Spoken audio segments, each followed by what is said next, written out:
Startup fest ગુજરાતમાં 106 stall અને AI નેતૃત્વ હેઠળના જોડાણ સાથે 2 દિવસીય ઇનોવેશન શોકેસ રજૂ કરવા માટે તૈયાર.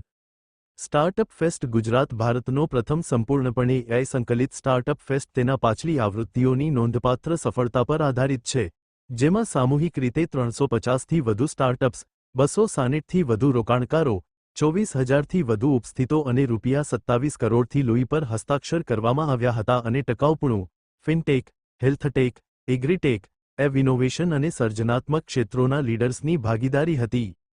પાછલી સિઝનમાં પણ વક્તાઓની પ્રભાવશાળી લાઇનઅપ જોવા મળી હતી, જેમાં અશ્નીર ગ્રોવર, સોનુ સૂદ, સંદીપ એન્જિનિયર, સ્નેહ દેસાઈ, ચિરંજીવ પટેલ, હીરવ શાહ, ડો. રાજુલ ગજ્જર જેવા દિગ્ગજનો સમાવેશ થાય છે, જેમણે ઉદ્યોગસાહસિક વિકાસ માટે ભારતના સૌથી પ્રભાવશાળી પ્લેટફોર્મ પૈકીના એક તરીકે ફેસ્ટની પ્રતિષ્ઠાને મજબૂત બનાવી હતી. 2025ની ત્રીજી આવૃત્તિમાં ટેકનોલોજી, ટકાઉપણું, ફિનટેક, કૃષિ, સર્જનાત્મક ઉદ્યોગો અને ઉભરતા ક્ષેત્રોમાં 106 સ્ટોલ ધરાવતું ઉચ્ચ ઉર્જા નવીનતા પ્રદર્શન યોજાશે. Report by Ashwin Limbachiya, Ahmedabad.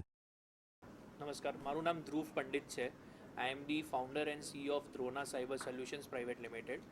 આ સિલ પ્રેઝન્ટ્સ નેશનલ ફાઉન્ડેશનના સ્ટાર્ટઅપ ફેસ્ટ 3.0માં આ વખતે બહુ સારા કીનોટ સ્પીકર્સ અને ઇન્ડસ્ટ્રી લીડર્સ આવી રહ્યા છે, જેમ કે સોનુ શર્મા છે, નીલ નીતિન મુકેશ છે.